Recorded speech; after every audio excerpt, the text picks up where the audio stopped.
Let me start. I want to continue the story from yesterday about the division of labor. So far, I have presented more or less an historical tale, and now I want to add a little theoretical considerations about why there is division of labor, and then from there continue on to the development of money, which intensifies the division of labor still further, and the role of cities and city growth, and that will also be continued then in the lecture in the afternoon on capital and capital accumulation.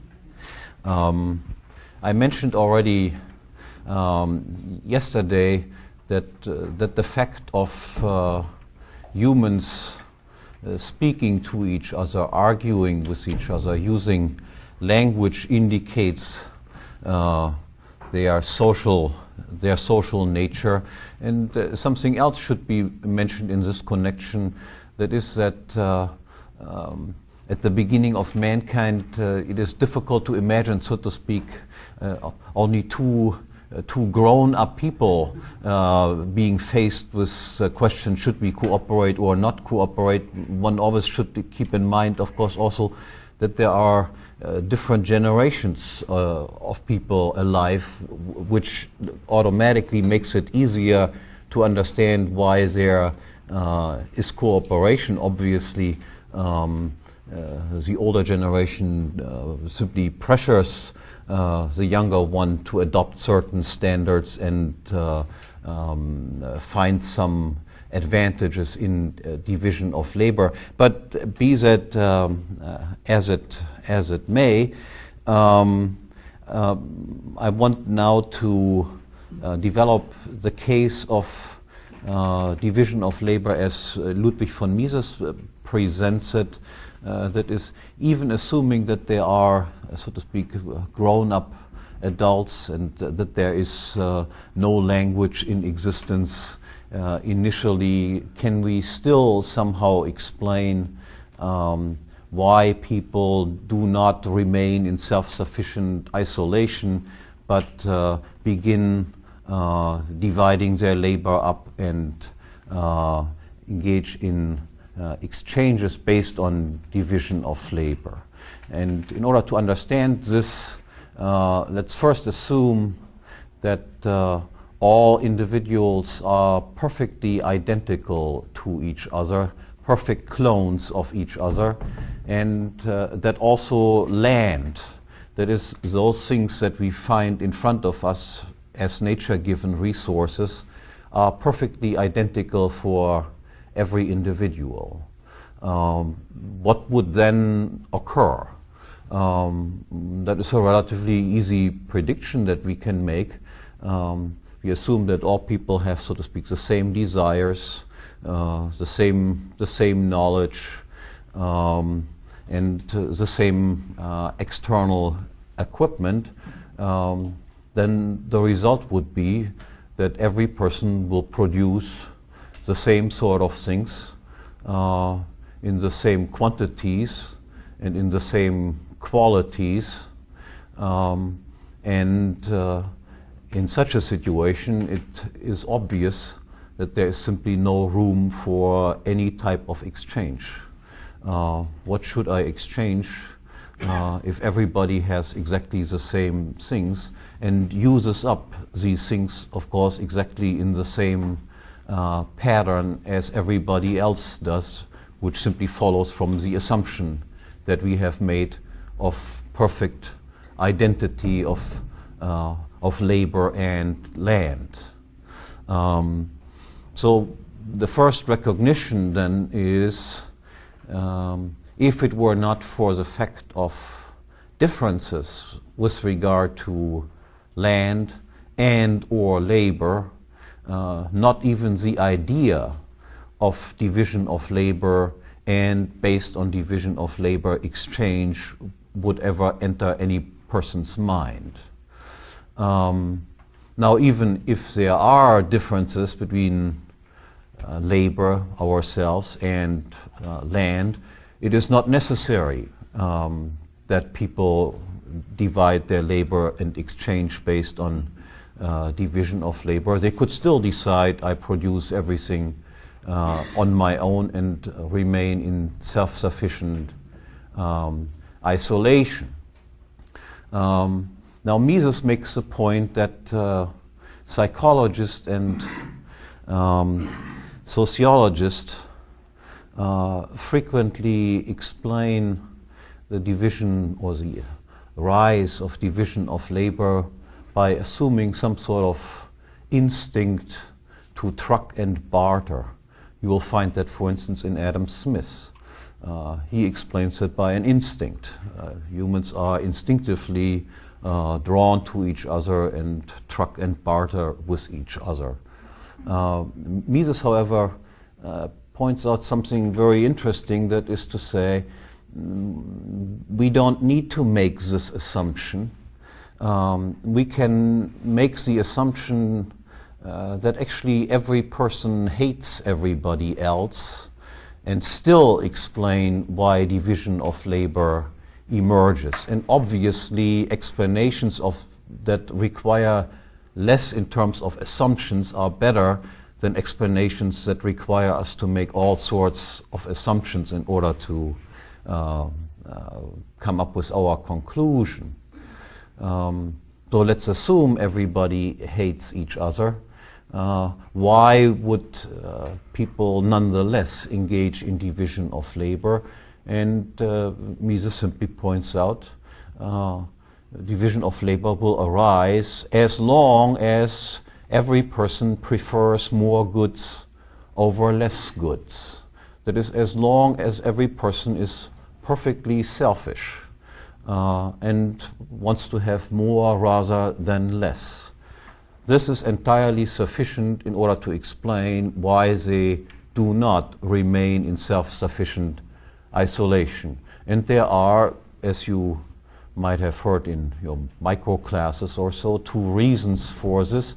The first one is called the absolute advantage of division of labor, which refers to a situation where one person is particularly good at doing one thing and another person is particularly good at doing something else. The reason for this can be, so to speak, internal reasons, that he personally has talents that somebody else does not have and somebody else has talents that the other person does not have, or it can be due to the fact that one person lives on the mountainside and has certain opportunities that somebody who lives on the seaside does not have, or it can be a combination of these two factors, that is, differences in land and in labor. And given the fact that time is scarce, it is immediately clear that an advantage would result if each person specializes in those things in which he is particularly good at, because then the total amount of goods that will be produced will be larger than it would be if both individuals were to decide we produce all goods, both goods, on our own and do not engage in division of labor. And the second reason, the reason that was first discussed by David Ricardo.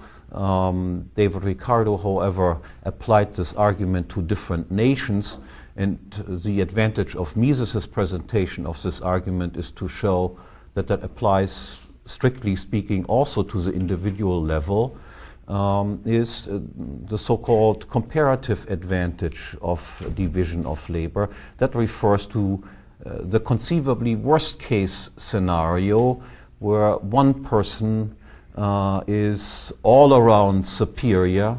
Every production process, he is more efficient than the other person, and the other person is all around inferior as far as his productive capabilities is concerned. And the question is then, does it make sense for those types of individuals, one all around superior, one all around inferior, to engage in division of labor also? And without going into great detail and trying to prove this sort of thing, again, it's entirely sufficient to make an intuitive case for the answer, yes, even under those circumstances, division of labor is beneficial, provided that these two individuals divide their labor up in the following way. The person who is all around superior chooses to specialize in those things in which he has a particularly great advantage, and the person who is all around inferior specializes in that area in which his disadvantage is comparatively small.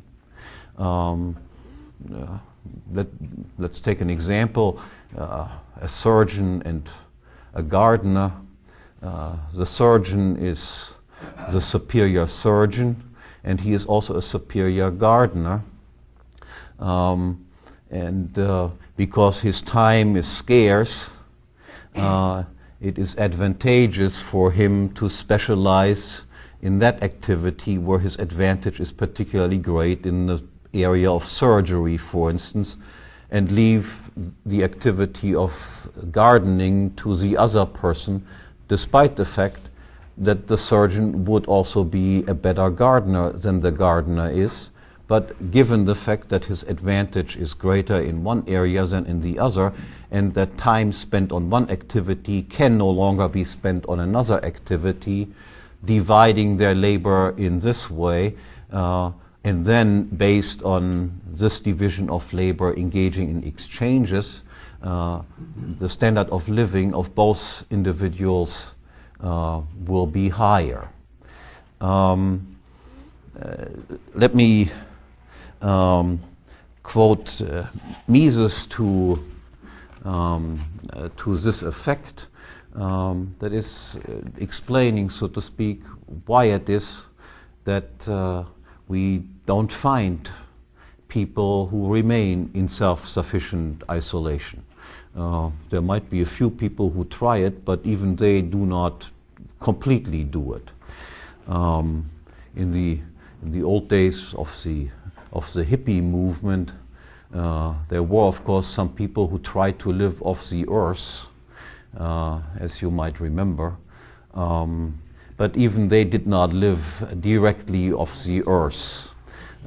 They drove their Harley Davidson up the mountain and led the primitive life there. But as soon as they ran out of gas, they didn't drill for oil on the top of the mountain, but they went on down to the next Shell station and got some refill. If they would not have done that, we never would have heard anything from these people again. So Mises says, if and as far as labor under the division of labor is more productive than isolated labor, and if and as far as man is capable to realize this fact, there's obviously some sort of intelligence involved. I will come back to these sorts of topics later on too. Then human action itself tends toward cooperation and association. Man becomes a social being not in sacrificing his own concerns for the sake of a mythical Moloch society, but in aiming at an improvement in his own welfare. Experience teaches that this condition, higher productivity achieved under division of labor, is present because its cause, the inborn inequality of men and the inequality in the geographical distribution of the natural forces of production, is real. Thus, we are in a position to comprehend the course of social evolution. And now to a very important insight that Mises derives from this. Again, recall I pointed out that contrary to people like Adam Smith, for instance, who stipulated some inborn sympathy among mankind as the ultimate cause of division of labor, Mises reverses this argument and says it is precisely because of the higher productivity of division of labor, which makes us dependent on each other based on our recognition that we all benefit from this dependency on others, that we then develop, so to speak, sympathetic feelings towards others.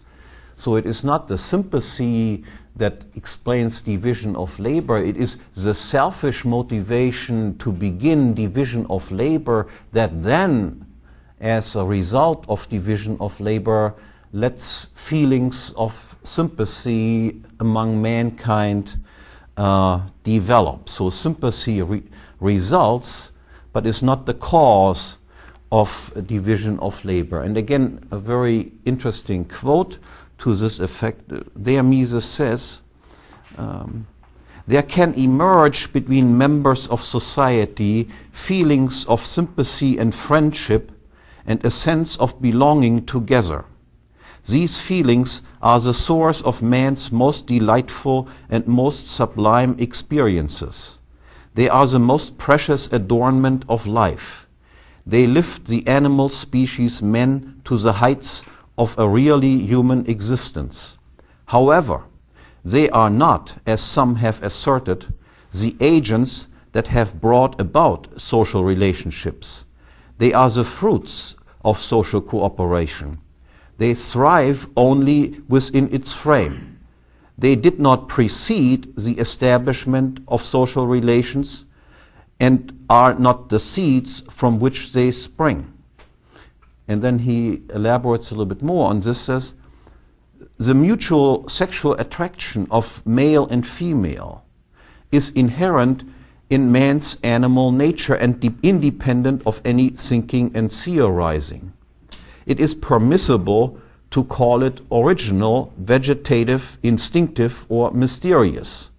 However, neither cohabitation nor what precedes it and what follows generates social cooperation and societal modes of life. The animals too join together in mating, but they have not developed social relations. Family life is not merely a byproduct of sexual intercourse. It is by no means natural and necessary that parents and children live together in the way in which they do in the family. The mating relation need not result in family organization. The human family is an outcome of thinking, planning, and acting. It is this fact which distinguishes it radically from those animal groups which we call per analogiam animal families. So again, it is the recognition of the advantages of division of labor that makes stable family relationships rather than people breaking up and going their own way. Now, division of labor then, because it is more productive, allows also, as I already indicated yesterday in my lecture, allows of course also for population growth that otherwise would not be possible. The easiest way to convince ourselves of this is just to engage in the thought experiment: what would happen to the world population if we were to decide from now on to withdraw from all social interaction and become self-sufficient producers. And as I already intimated with that hippie example, it can be easily seen that if we were to do something like this, most of mankind would be wiped out within a few days, because we would not be able to provide ourselves with all the amenities that we have gotten used to. As soon as our shirt wears out, we wouldn't be able to fix it. As soon as our milk runs out, well, in my case, more important, as soon as my beer runs out, I would be in deep trouble.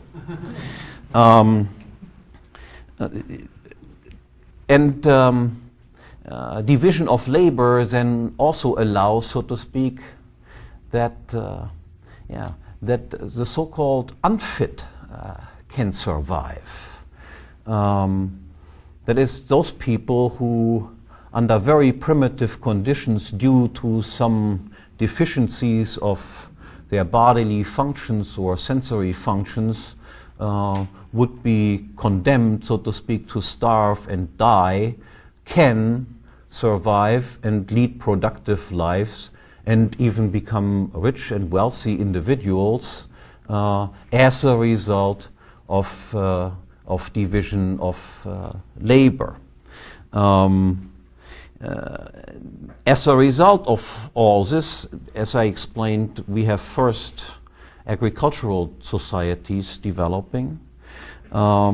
These agricultural societies have a minimal amount of division of labor. They are still, to a large extent, self-sufficient. But then, as Mises described in the quote that I gave you yesterday, problems arise if the population increases, the plots become smaller and smaller, land becomes more and more valuable, and we have to find a solution to this growing mass of population, and the solution is a deepening, an intensifying of the division of labor, which leads to the formation out of small villages of cities where we have specialized professions developing that provide the countryside with specialized tools and receive from the countryside the foodstuff necessary in order to lead their city life. With city life also comes, for the first time, again due to the fact that city life already indicates a larger amount of capital accumulation, leads to a situation where people reach a certain level of wealth and have a certain amount of leisure time. Comes also the development of science, or the first attempts towards science, which require, so to speak, leisure time to reflect about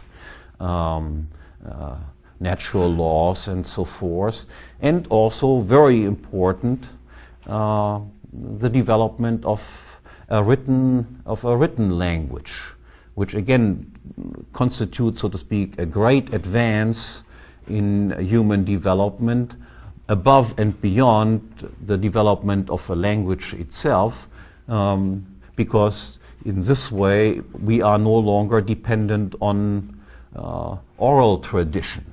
One generation, so to speak, telling the following generation what to do, what they have learned, and so forth. But we have now a possibility to just freeze and make permanent experiences that were collected by previous generations. And of course, it becomes then also far easier to transport this information to far and distant places, far more easy than it would be possible if we would have to rely on oral traditions. These written languages, developed first around 5,000 years ago, and we do know that again some regions on the globe never reached this stage of development of having a written language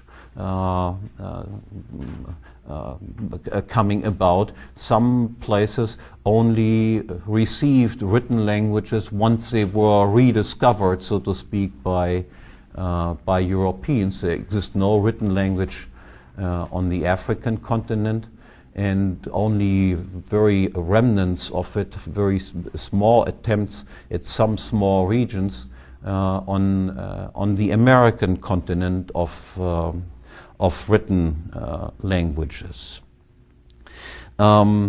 Quigley, I mentioned him yesterday in connection with his claim that one of the marks of civilizations is that civilizations do no longer live a parasitic life, but are societies that add something to the existing resources. Quigley gives, apart from this, a few other characteristics that he considers to be constitutive of civilization, and those are societies that have cities that have progressed beyond the village level, and that possess a written language.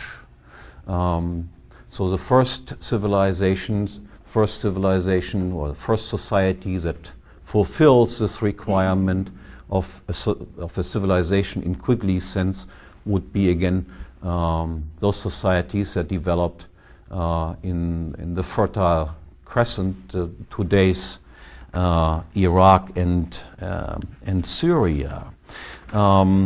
Let me just give you some ballpark figures about the size of the cities that came into being at this period 4,000 years ago.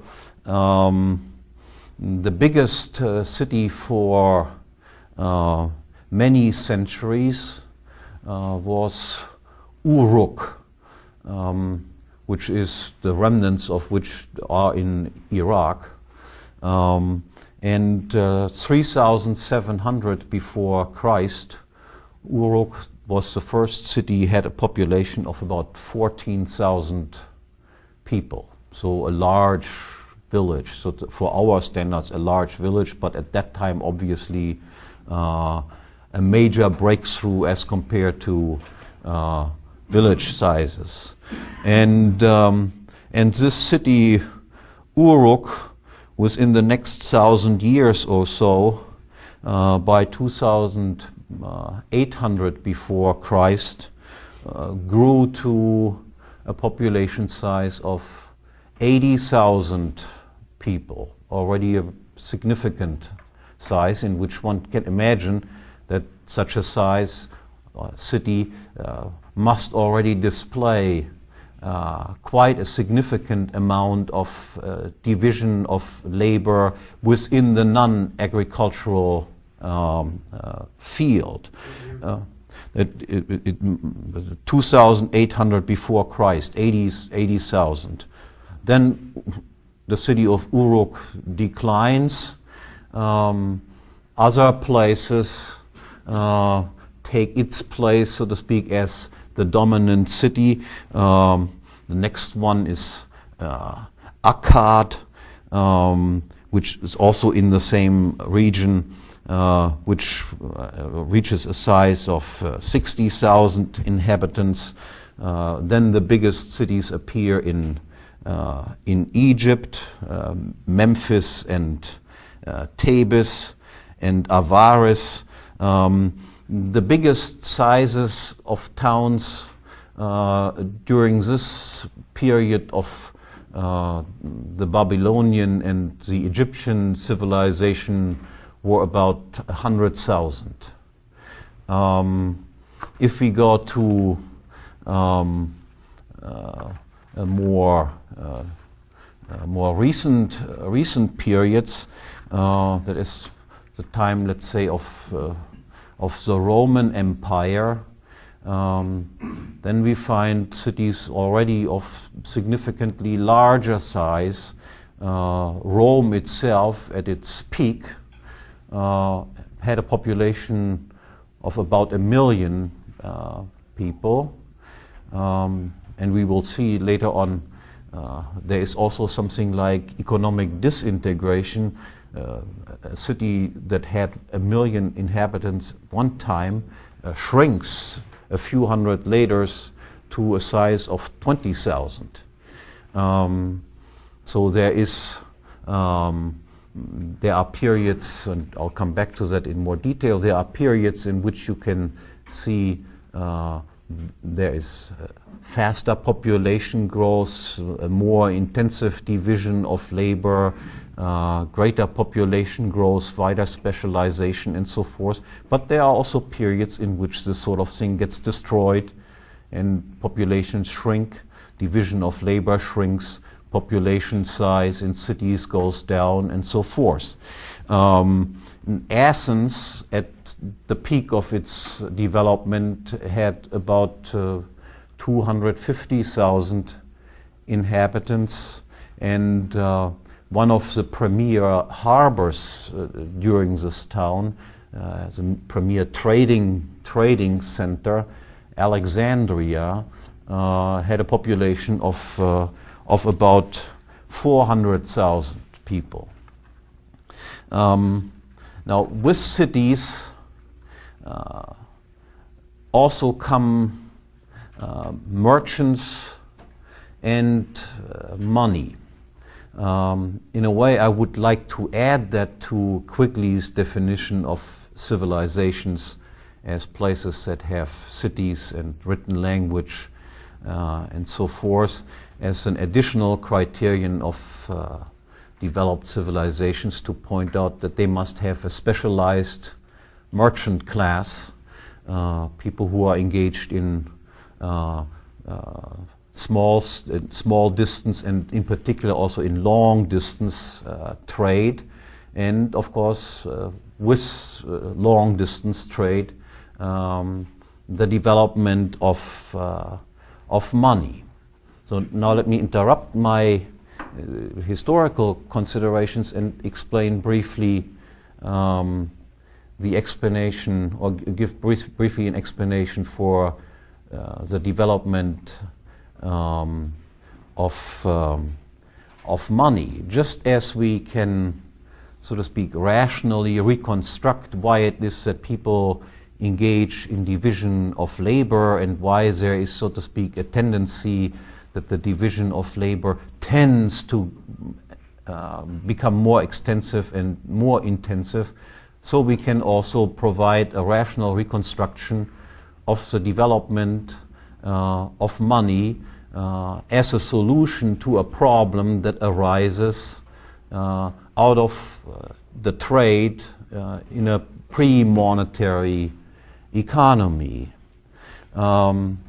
If we have a barter economy in which people trade consumer goods for other consumer goods, or consumer goods for producer goods, and the production takes place for exchange purposes, at least partially for exchange purposes, rather than for self-sufficient supplies, the problem automatically arises that sometimes I might have produced something for the purpose of exchanging it for something else, but the person who has what I want to receive for my products is not interested in my products, but in something else.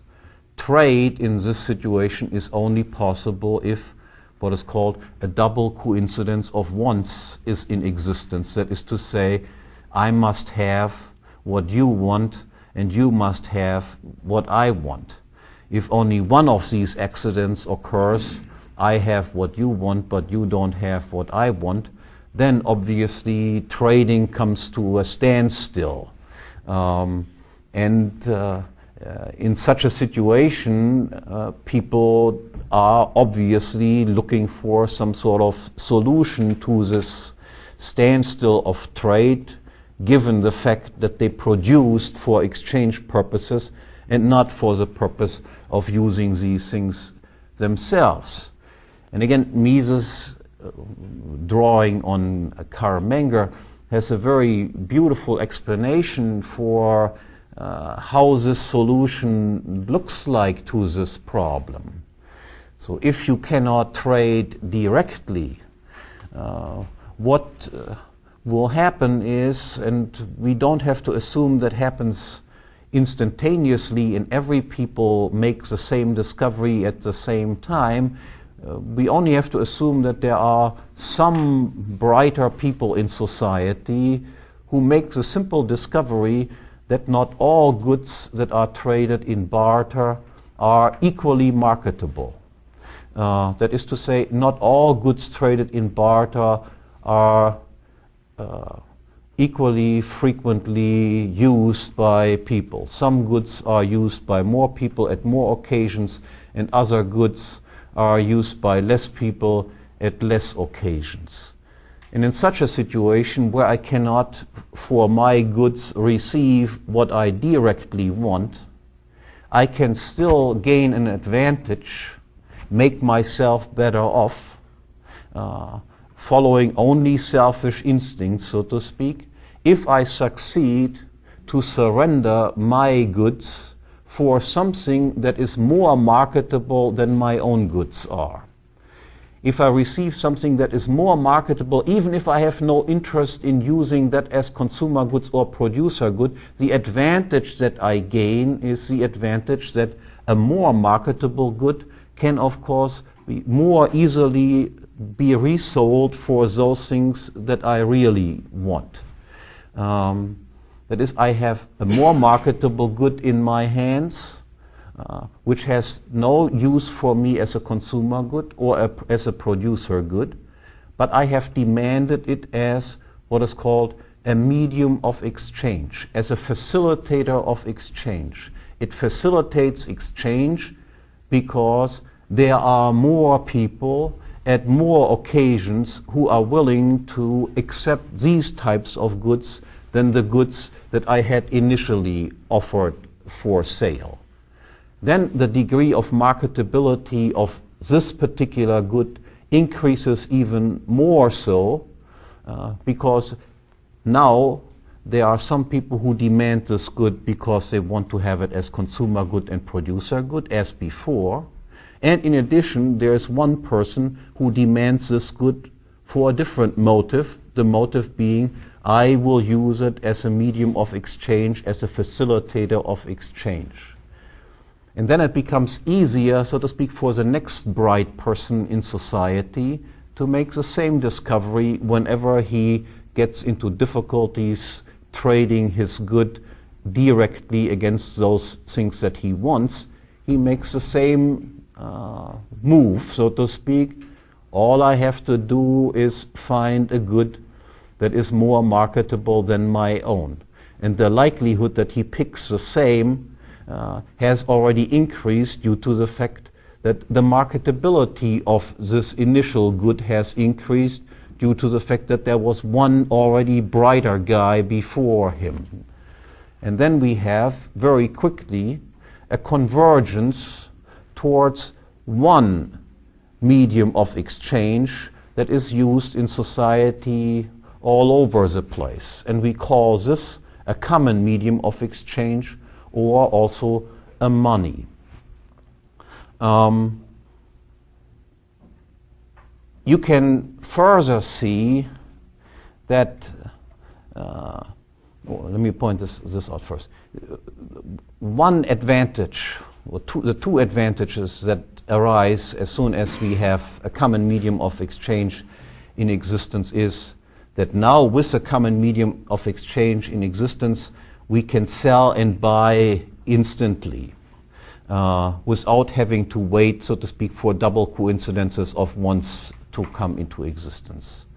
The second advantage that arises with the existence of a common medium of exchange is now we can engage in cost accounting.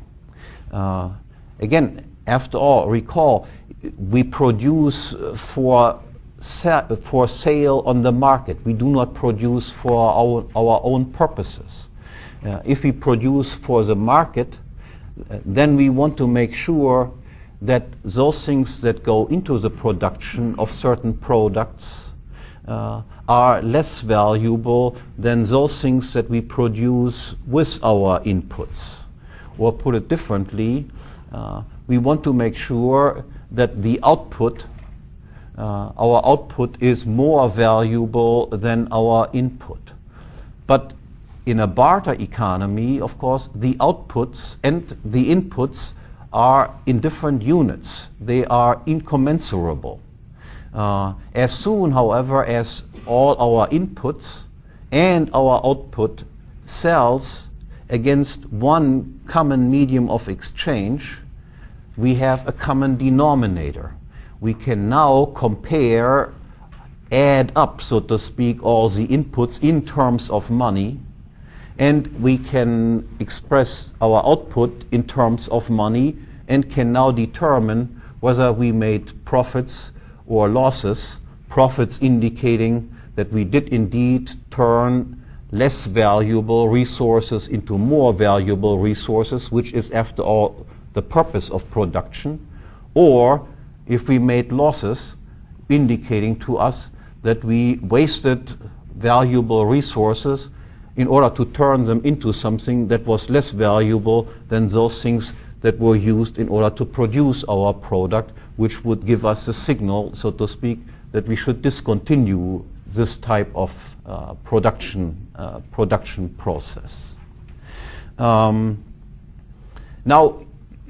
as we imagine that the division of labor expands and ultimately reaches and encompasses the entire globe, as different regions begin to trade with each other, we can again see that there will be in the market also a tendency for one type of regional money outcompeting another regional type of money, with the ultimate result to be expected being that there will be only one or at the most two types of money left over, which are used, so to speak, universally. That is to say, such a money that is more widely used, more widely accepted, is obviously advantageous over a money that is only used in certain small regions. If we have different monies being used in certain small regions, then we are, strictly speaking, still in a system of partial barter. If I want to trade with a different region, I first have to find somebody who wants my money and is willing to give me his money, and only then can I proceed to make my purchases. If you have, however, only one money used on a worldwide scale, then it is obviously possible that without any necessity for double coincidences of wants, immediate trading can take place.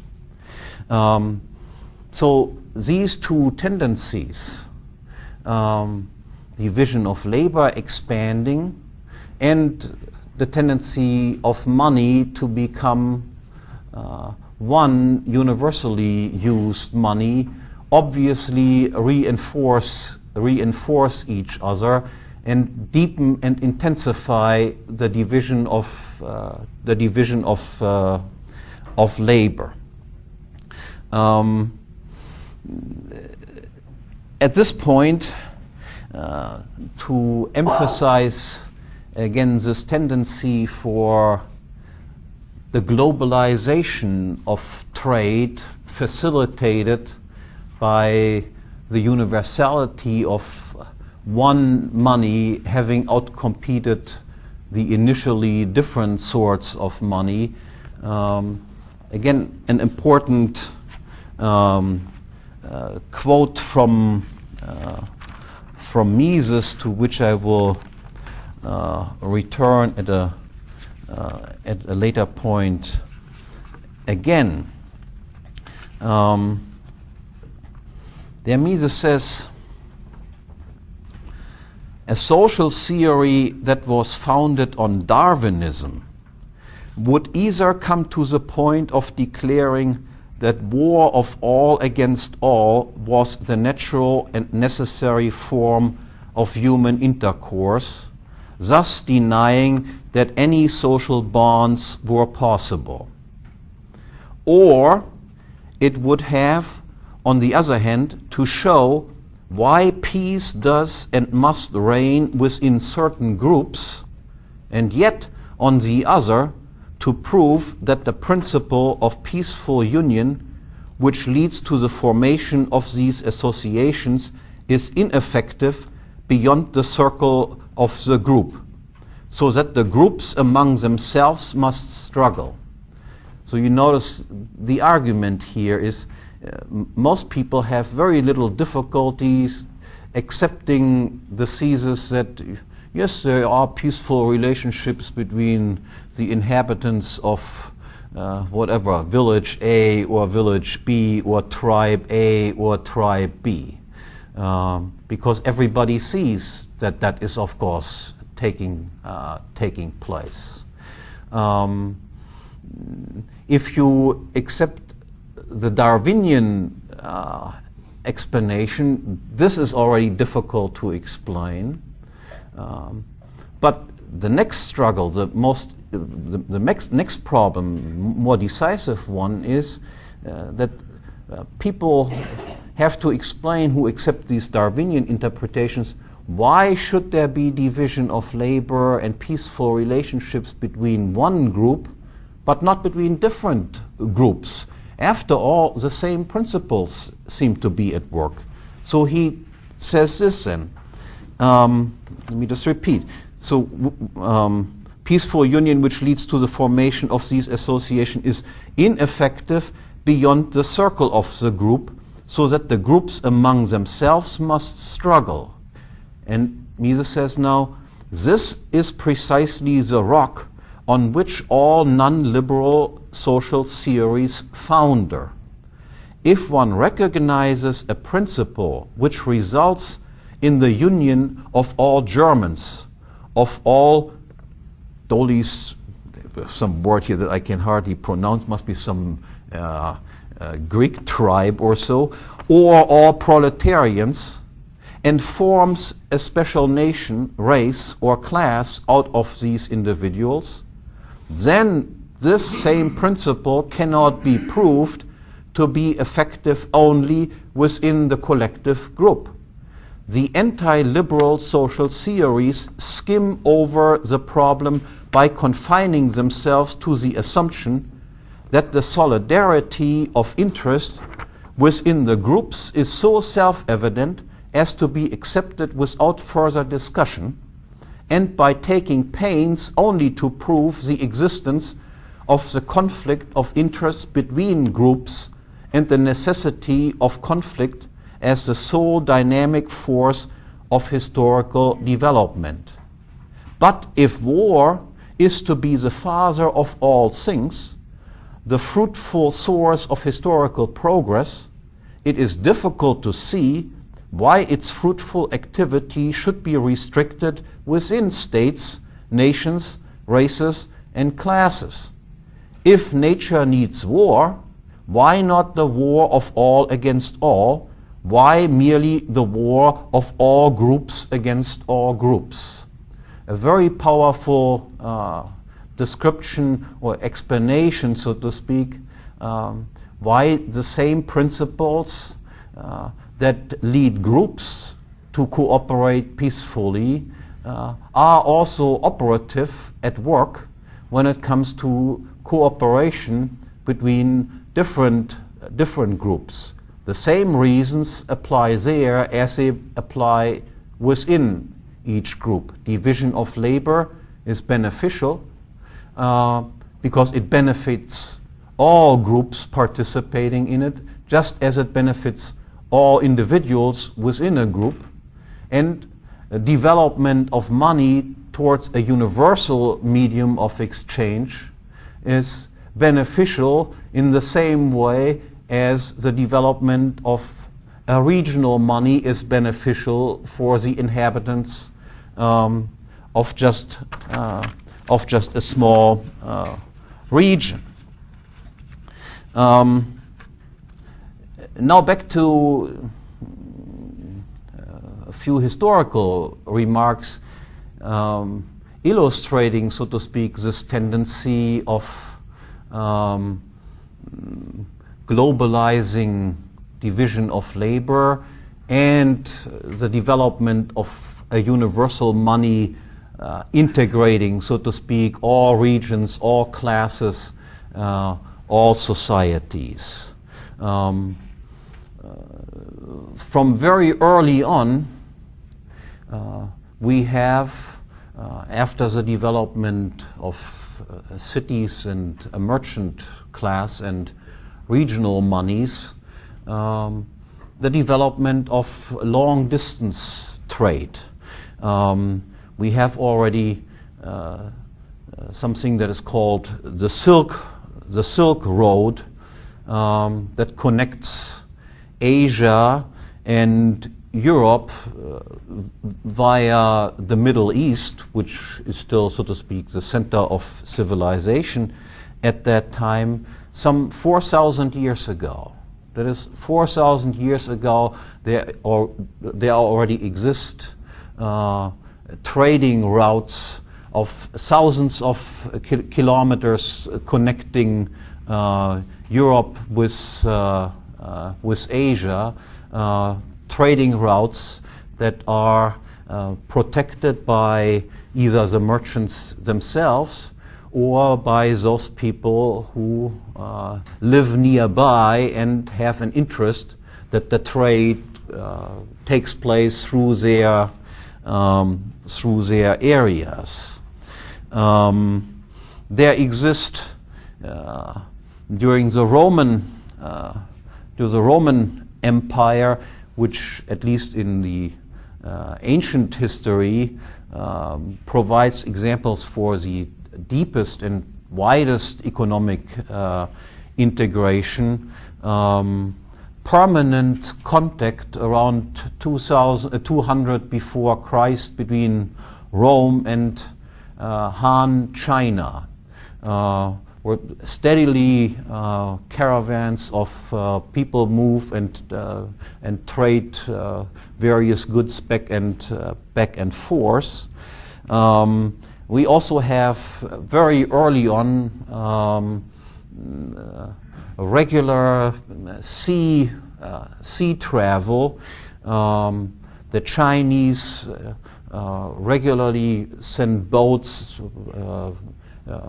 all the way to places such as India, for instance, and from the western part there are regular sea trade routes from the Persian Gulf to India as well, especially after the discovery of the monsoon winds. That is, the monsoon winds, I forgot exactly in which direction, is almost like for half a year they blow, so to speak, towards the east, and for the other half year they blow to the west. So once people discovered, so to speak, this regular pattern, relatively large-scale shipping operations could be conducted from the Persian Gulf to India and back. Again, those sorts of things, just simply discovering how the wind blows, that took quite some time. In some cases, it was easier, as with the monsoon winds, where you have long periods blowing in one way and long periods blowing into the other way. It's comparatively easy. It was far more difficult, for instance, to find the appropriate sea routes across the Atlantic, going in one direction and then coming back in the other direction. You typically cannot take the same route, so to speak. And even more difficult for the Pacific, where the routes are very different for going one way and going the other. Again, hundreds of years of experience were necessary in order to develop detailed knowledge about the most appropriate routes to take, and this became only a non-problem, so to speak, with the development of steamships, which is, of course, a comparatively recent development. So this intensive long-distance trade is reflected, for instance, also in the fact that that we can find Roman coins in places like South India, but Roman coins were not the most popular coins, because Roman coins suffered from frequent coin clipping operations by various rulers. So for some 800 years or so, from about 300 to the 12th century, the most popular money was produced by Constantinople, and the name of it was Solidus, or Byzant, named after Byzance, obviously. And they gained a reputation of being the most reliable, most honest coins, subject to practically no coin clipping and adding less valuable metals to it. And markets, these trading markets, of course, prefer good money over bad money. You might have heard about the so-called Gresham's law, which states that bad money drives out good money. But this law only holds if there are price controls in effect, only if the exchange ratios of different monies are fixed and become, so to speak, do no longer reflect market forces. Is it a case that bad money drives out good money? Under normal circumstances, without any interference, for money holds exactly the same law that holds for every other good. Good goods drive out bad goods. Good money drives out bad money. So this Byzant was for something like 800 years considered to be the best money available, and was preferred by merchants from India to Rome to the Baltic Sea. In all of these regions you can find this type of coin being used, and diggings have produced evidence of the use of these coins at these far distant places. After, yeah. That was from about 300 after Christ to 1150, something like this. Were they gold, silver? Gold. It was. Let me see here. It was 65 grains of gold. Gold coins. How do you spell that? Byzant.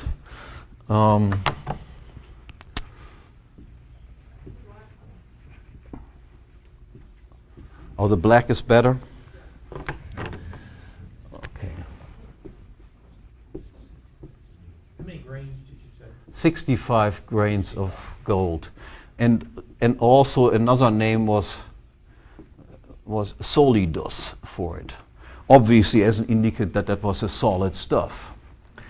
You said it was named after someone, I can't really... No, Byzant is obviously Byzance, Constantinople.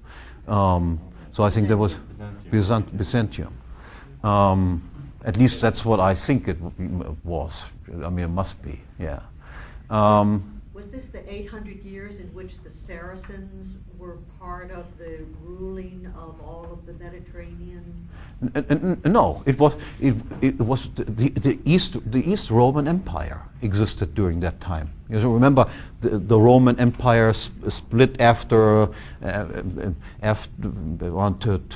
300 or something like this, and then Constantine moved his empire to Constantinople, and civilization basically disappeared, so to speak, in the West Roman Empire, and for another 800 years or so, civilization remained in existence in the East until then the Turks occupied these places. After the fall of Constantinople, then obviously other currencies took this place. A prominent one during the Middle Ages, from 1200 on, is the Florentine florin, again obviously derived from the name, which then for about 175 years was the most frequently used type of money. There existed, of course, also other monies competing against it, being used in various smaller localities and so forth. But there existed at all times, so to speak, a tendency to have a money that would be used and would be acceptable also in far away places. And this role of the Byzant was then taken over for a few hundred years by the Florentine florin. To continue the story, then of course we have the discovery of America taking place. That is those areas that had been completely unknown before to the Western or the Eurasian world, so to speak. It takes actually until about 1850 when the final explorations into the interior of Africa take place, and we can say roughly that by the mid-19th century, the entire world became known to mankind. And it is not an accident then that around this time also what emerges is for the first time a clear-cut tendency for one or two commodity monies to outcompete everything else. That is, at the end of the 19th century, we have then an international gold standard developing. For a while, there was competition between gold and silver. There were certain areas that preferred silver. For instance, before 1908, China and Persia and a few South American countries still used silver, but by 1900, except for these exceptions, the rest of the world was on a gold standard. Precisely what one would predict, so to speak, based on economic theory, a tendency towards a one world commodity money coming into existence. Of course, there is always some sort of interference and messing up by governments in this process, and we have not talked about them yet so far. The entire reconstruction that I give is a reconstruction of what would happen, so to speak, without any government interference. This problem of government interference will occupy us only in later lectures. And then we can say that from 1914 on, where we have probably reached the most complete economic integration in human history, the most encompassing economic integration, most intensive division of labor, including the entire globe on. From 1914 on, disintegration has set in again. Most visibly, of course, documented by the fact that we currently not only do not have an international have no longer an international commodity money, we have instead a large variety of national, freely fluctuating paper currencies. That is a regression toward a situation that we might consider to be partial barter again.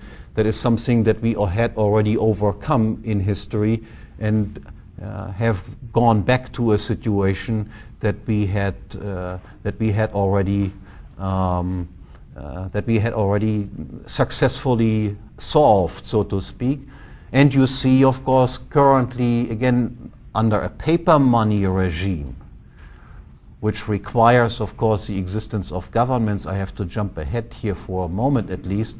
Under a paper money regime, you can see, however, again, the same tendency at work that you saw as a natural tendency with the commodity money, that is trying to create a worldwide used paper currency to bring such a thing into existence, as you see with the attempts of the European monetary integration, for instance, so that we currently have only three major currency blocks, so to speak: the euro on the one hand, the dollar on the other, and the yen as the third one. All the other ones don't count for much because very little trade is conducted in other currencies besides these. That might change, of course, one day with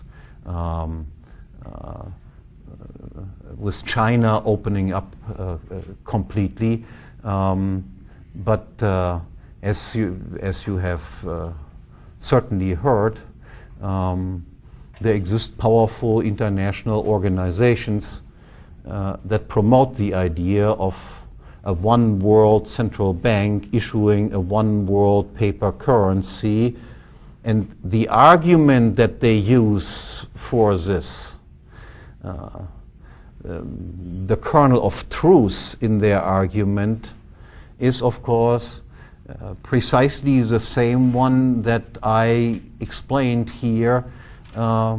It is simply advantageous to have just one money because trading becomes easier with just one money instead of a multitude of fluctuating money.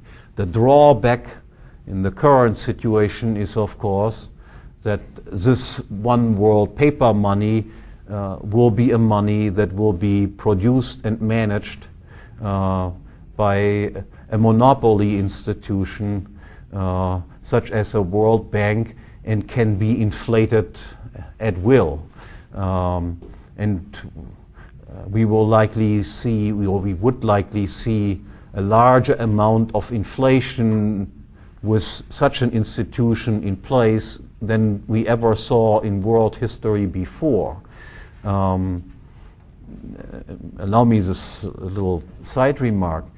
If you have a paper money, then it is actually an advantage to have competing paper monies, because the inflationary desires of each individual central bank are, so to speak, curtailed by the non-cooperation of other governments. If country A inflates their paper money more than country B, its currency will fall in the currency market, and people will tend to drop this type of money and adopt monies that are more stable. So if you have paper money in effect, which is, as I said, so to speak, dysfunctional to the very purpose of money in the first place, represents, so to speak, a regression in human development. If you have a paper money in existence, then competing paper monies fluctuating against each other is an advantage over a worldwide produced paper money.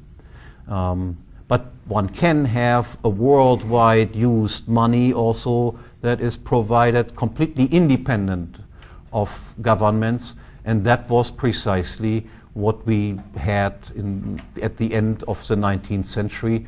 That is an international gold standard, or it might as well be a silver standard. Economic theory does not predict whether it will be gold or silver.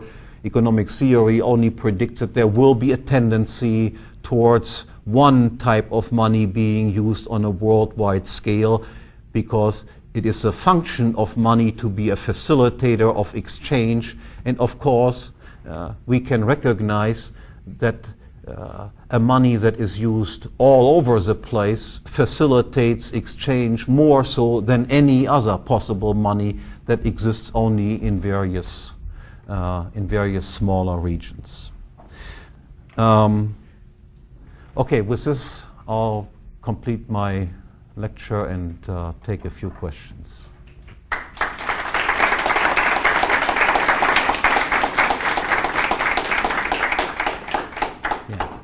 Just one quick question. The last quote you gave from Mises, can you give the reference?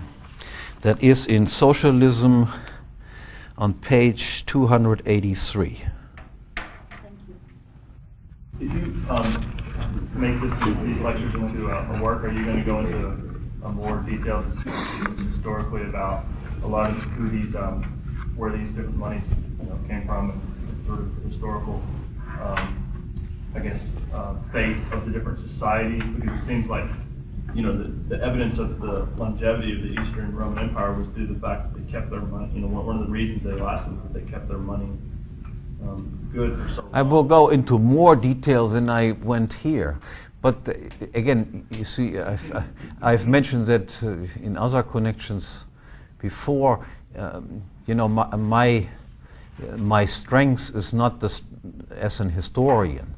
My strength is as a theoretician, and my advantage is, so to speak, that I look at the reports of historians with slightly different eyes than the historians themselves do, and can detect, so to speak, errors that historians make in their reports about historical events, because I know such and such, it cannot possibly be related. That is just nonsense, because all theoretical arguments speak against it. But historians simply look at the sequence of events, but the sequence of events does not necessarily tell you that what came before is the cause of what came after. It can sometimes be exactly the other way around. It can be that something developed afterwards despite the fact that something happened before. But historians cannot find these sorts of things. It is just, and since my strength is in the other area, the planned book is a book that has lots of historical material, but does not try to compete with a professional historian on this level, but tries to excel, so to speak, in the theoretical realm and in the intelligent combination of history and theory. I just think, well, the reason I asked though, it'd be helpful for those of us who have to deal with historians all the time. You know, the standard tale that's been told for so long is that the successful civilizations were those with a strong state, and it would be interesting to see where we could find, you know, perhaps some people could write the works to try to tell the story differently, even in a more detailed manner. So, you know, you see, what I have tried so far is already an attempt to show that you do not require an institution such as a state in order to explain why there is division of labor. You do not require the institution of a state in order to explain why there is language. I mean, nobody would claim, so to speak, that first they founded a language, first they founded a state, and then the state invented language, or something like this, right? You do not require a state in order to explain why there is a tendency for money to develop in the market. You do not need a state in order to explain why there is a tendency that the distribution, the acceptance of money becomes wider and wider. You do not need a state to explain why it is that different ethnicities, different groups that otherwise might hate each other, nonetheless will be persuaded to have peaceful relationships with each other because they benefit from trade. If these scenarios were really true that you sometimes hear, it's like there would be only one group, one person fighting the other, one group fighting the other. The mere fact that population has grown all the time would be difficult to explain. It's like that mankind would have wiping out itself from the very beginning.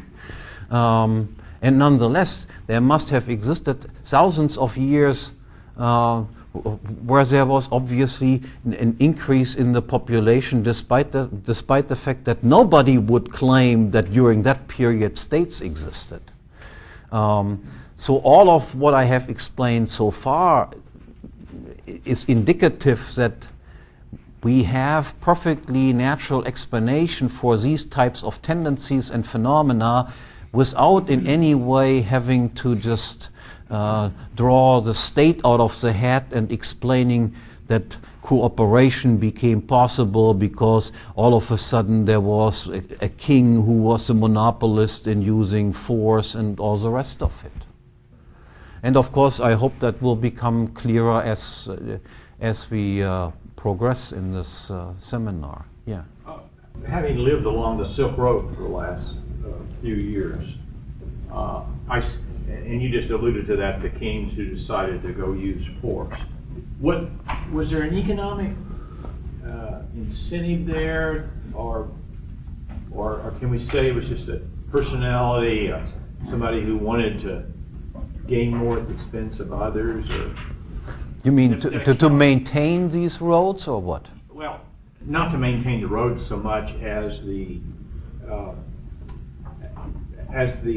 Timur, I'm thinking about in particular, that they seem to gain their empire by conquest, and people have said that's the natural state of man, is to control and conquer others rather than through cooperation. As I try to explain, and we'll explain in more detail when we come to the development of the state and aggression and so forth, I think both tendencies are obviously inherent in mankind, to rob other people, to hit them on the head and so forth, but also the tendency of people to peacefully cooperate.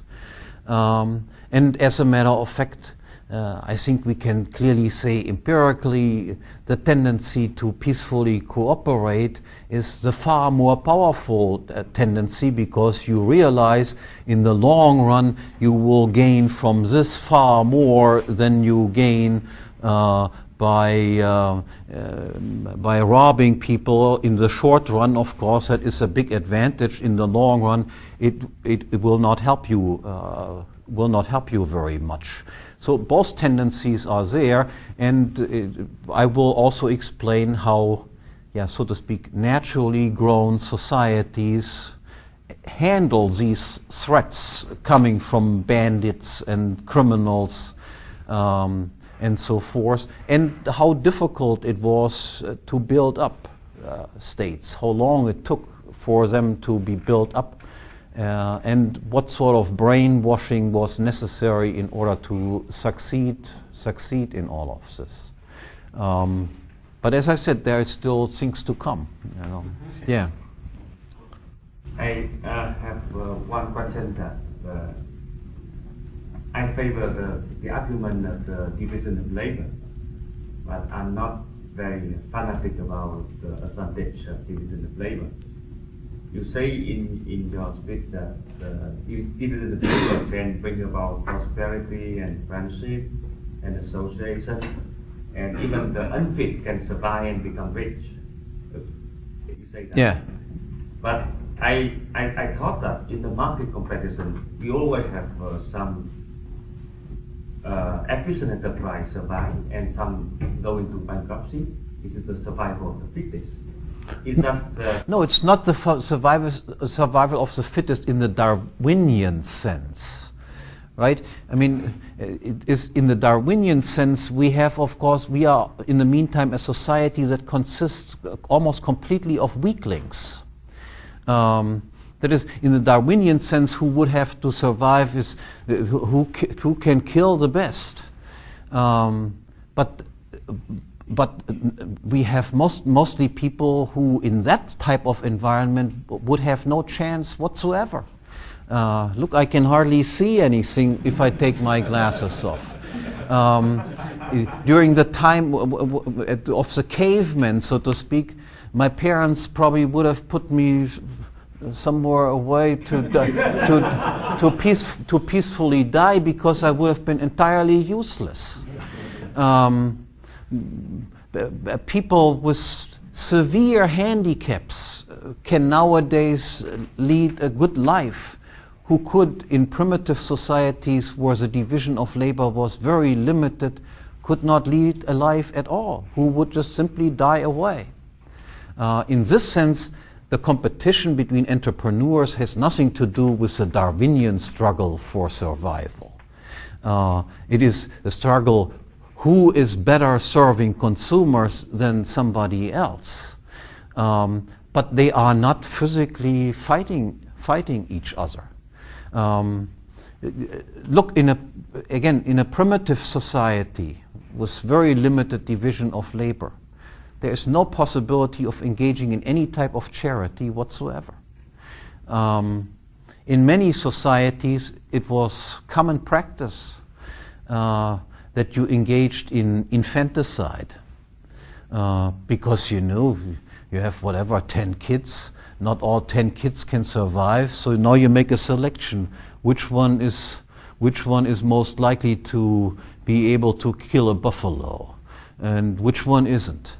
And knowing that not all can survive, and that even given some of your kids a chance to survive for another year or 2 years, might dilute the strengths of the stronger ones, you will kill them.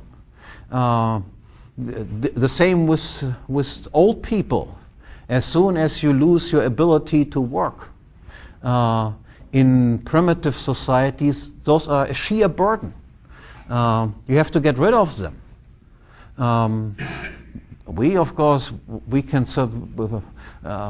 let people live until they are 100 or whatever it is, without having to do anything anymore. And we can even allow our kids nowadays to just to fool around until they are 30 or 35. Or 40. I mean, some never work at all. I mean, imagine I would tell my caveman daddies that for the next 50 or for next 20 years I would want to dedicate myself to studying. I can roughly anticipate what his answer would be to this proposal. Yeah. Getting back to your last comments on money and the evolution of money, that said, with everything you had said, what do you think would lend itself best to markets right now? In international paper currency that would somehow facilitate more international trade, or kind of, I guess, a competition of multiple national currencies that would, in money markets, kind of weed each other out? As I said, if the only choice is to have paper monies, which of course is not the only choice. Obviously, one can have a commodity money standard that is outside of control of governments. But if the only choice is to have paper currencies, then I would be in favor of having a multitude competing against each other. Because there exist different cultural attitudes towards inflation in different countries, curtailing, so to speak, the inflationary ambitions of other countries. I remember that the main complaint in the European community was always about the German central bank not being as inflationary as some people had wanted it to be. Now, this had nothing to do with the German governments being staffed by better people. I think, when it comes to this sort of stuff, I think they are all evil. There's very, very little difference. It had simply something to do with the fact that the Germans had been wiped out by hyperinflation twice in a generation, and that there was, in the public opinion, so to speak, enormous resistance against seeing high inflation taking place, whereas in places like the United States, which was victorious in both world wars in the 20th century, experiences like that had never been made by anyone. But if you have in your own family your grandfather having been wiped out, having saved for his retirement, and then all of a sudden seeing that all of his retirement money is just enough to buy himself a lollipop, and then seeing the same thing with your parents again, then you can see that in a public such as this, a government, despite all the desire that they have for inflationary policies, must be very careful not to overdo it unless they will be overthrown. In Germany in 1966, the inflation rate rose for the first time above 2%. That was at that time, then the last hyperinflation was just 20 years ago. At that time, that was sufficient to overthrow the government. Today, of course, no. You see, you always have to just reckon with the fact that people forget. And then there is, in my view, of course, a general tendency for the degeneration of mankind. So I think the Germans get dumber and dumber and dumber. I think not only the Germans, I apply that. So yes, of course, nowadays you can come away with inflation rates of 5%, 6% and say, psh, that's no inflation. That's nothing at all. And even in the United States, similar things have happened. Nixon introduced wage and price controls when inflation was 3 or 4% or something like this. In the meantime, of course, 3 or 4% inflation means no inflation. That's how the public opinion has changed on in this regard. That's why I think, yes, if you have a paper money and they compete against each other, there are various places that have made various evil experiences, and they put a brake on the ability and the willingness of governments to engage in massive inflationary expeditions. Yeah. I understand daily about $7 trillion goes zipping around the globe looking for an investment opportunity or perhaps a store of value. what kind of an influence on either a metal-based money, a real money, a non-monopoly thing, or the paper counterfeit, does the cyberspace digital money seem to be having on money as a commodity? I think it has no influence on that at all. All it does, it just it makes a transfer of money easier and reduces the demand for money, and has thereby the tendency of raising the price level. It is the same, I think, on a more sophisticated level. It is the same sort of phenomenon that that came into existence, let's say, with the introduction of credit cards. So if you introduce credit cards, and until yesterday no credit cards existed, then your demand for cash declines, because many payments you can make in the form of credit cards. So your cash balance becomes smaller, and you spend part of what you otherwise would have kept in cash, and there would be then a one-time upward trend in the general price level. So it is just you need less cash to carry around, because these transactions can be all done electronically. I think that's the only effect that I can see. I'm not a great expert in this electronic banking stuff. I mean, in that regard, I'm just like an old-fashioned German guy. My father never used a credit card. He always had plenty of cash. I do have a credit card. This makes my father very disappointed. But I hardly ever use it, and also will carry large amounts of cash. I should not let you know that.